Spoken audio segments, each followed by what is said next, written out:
stuff right there. You couldn't script it any better. Welcome to the show. A two-time Super Bowl champion, one of the few players to win the NFL MVP, Super Bowl MVP in the same season when he did it as a Bronco in 1998. One of the greatest running backs to play the game, a postseason monster. Let's say good morning football to our colleague and friend of the show, Terrell Davis to the building. TD, what's up, baby? Oh, you look so good in that gold jacket. Woo-wee. Now, TD, you're somewhat of a jewelry expert at this point. You look great. You look great. You're somewhat of a jewelry expert at this point with those 2 Super Bowl rings and also the Ring of Excellence you received when inducted to the Hall of Fame.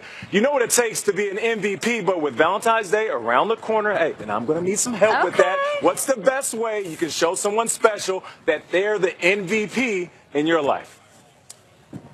Man, listen, you're trying to win Valentine's Day, as you talked about, Nate. It's coming up in a few days, so if you want to be an MVP and win Valentine's Day, go visit your local Kay Jewelers store or go to Kay.com to find that special gift. Man, but listen, Kay Jewelers has been the #1 jewelry store in America. It's been the Pro Football Hall of Fame jewelry store of choice, and they've entrusted this company to create this beautiful ring of excellence that you see on my finger right there. So you know the jewelry is awesome, man. So if you want to win it, brother, go ahead and do that. Nate, I know there's a pendant there for you. Okay. So make sure you go get that for your wife, man. All right, cool. I'm going to just put it on the TD tab because I know you got the money. Yeah. Now, listen, we came out of break and we saw that great moment in Super Bowl 32. And you were the MVP despite not being able to see in some parts of that game. What's special about that Super Bowl that inspires players to challenge their physical limits? And also, what's your favorite memory from your 2 Super Bowl wins?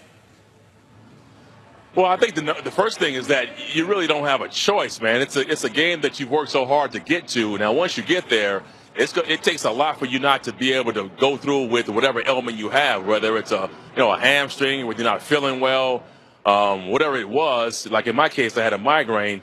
But to me, man, I felt like, pain is temporary. And I'm going to play in this game because this is the only chance that I may ever have to play. So you just fight through it in the best way you can. And my favorite memory of the game is really kind of at the end when John Mobley knocks down the pass from Brett Favre. It's in the fourth quarter. It's the last play where they're trying to go down the field and score a touchdown. That play to me was like the culmination of the entire season. And I couldn't believe at that time. I'm looking at the field, and I'm like, is the game over with? That's it? No more games to be played? And then you realize, man, that's it. And now you're world champions. And it was a special moment for us.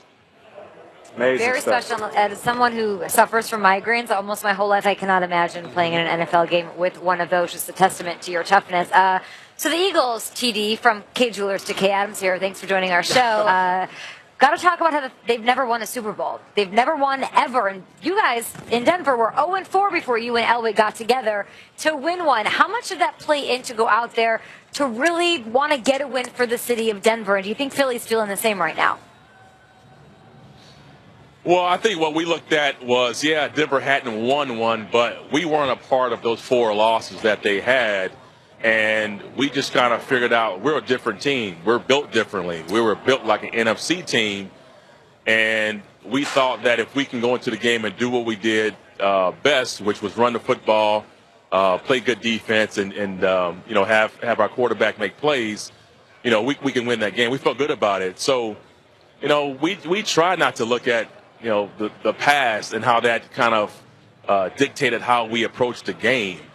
At the end of the day, once you get there, man, you realize that it really is, at the end of the day, it really is just a game. And if you've played well the entire season, you should be able to play well in just this final game.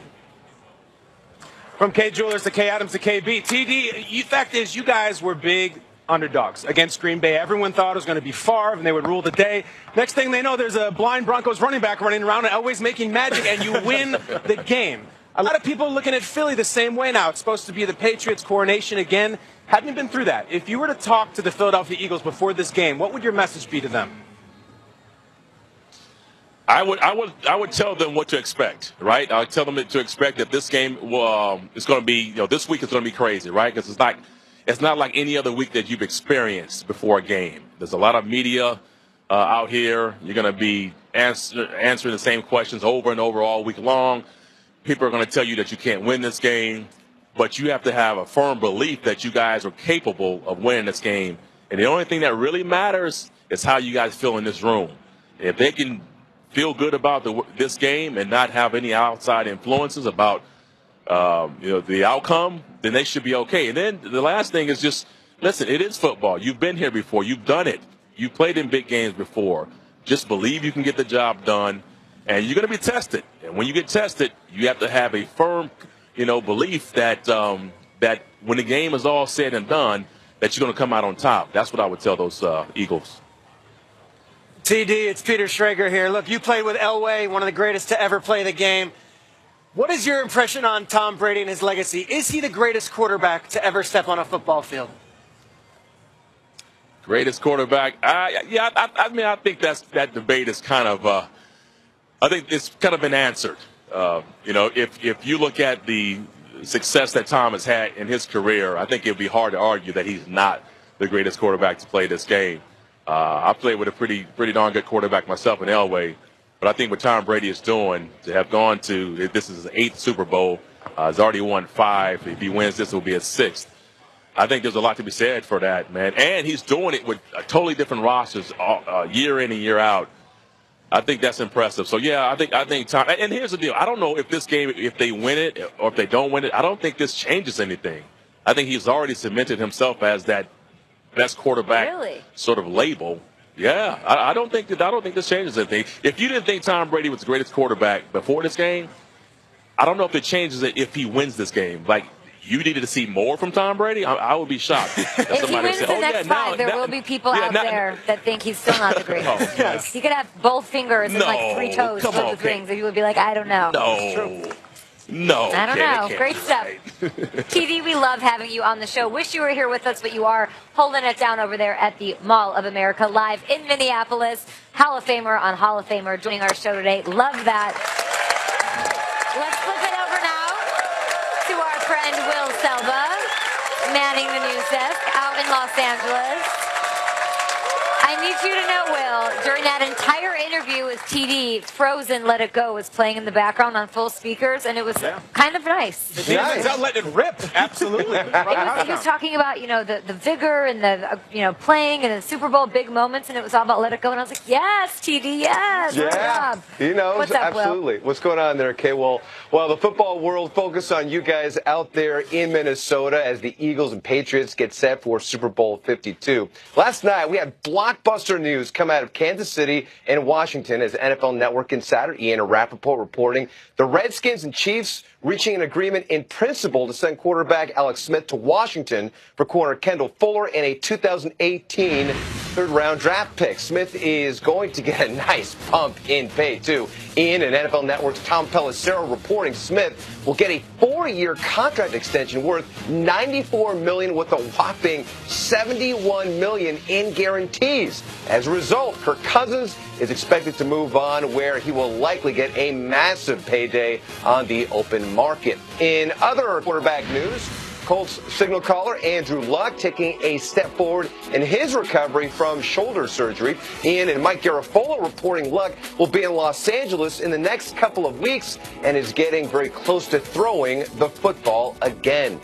Now, the most famous hand in the NFL, that belonging to Tom Brady, is still on the mend. TB12 says his hand is getting better, but not quite where he wants it to be yet. Now, Brady has been wearing a glove on his injured hand all week.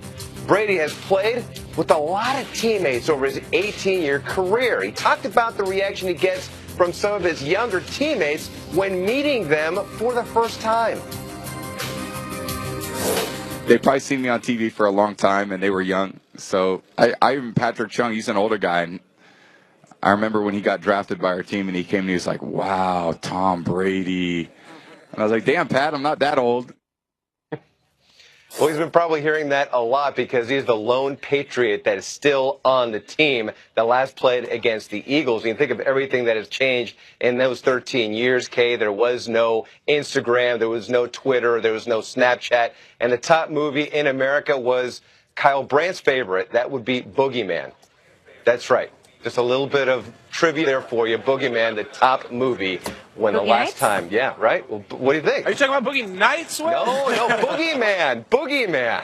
I believe that's... Even Nate doesn't know that movie. Nate knows everything. I've never heard of that movie. Really? Boogeyman. I'm sure it was a great one. Boogeyman It was Twitter's the going to be top out movie in at the droves time. right now. You better fake it, Kyle. Boogeyman. Oh, I Tom love Brady. that. Yeah, wasn't that who was it? Lou Gossett Jr. and Jude Law. I loved it. Instead of feeling like, oh, I'm 40, I bet Tom Brady loves owning that. Sitting next to a Nick Foles saying, you were 13 when Brady won his first Super Bowl. And he's like, yeah, I'm 40. And I outlasted Garoppolo and Brissett, and here I am playing in another Super Bowl. All right, the Eagles, they are 1 win away from bringing their first Super Bowl title back to the city of brotherly love.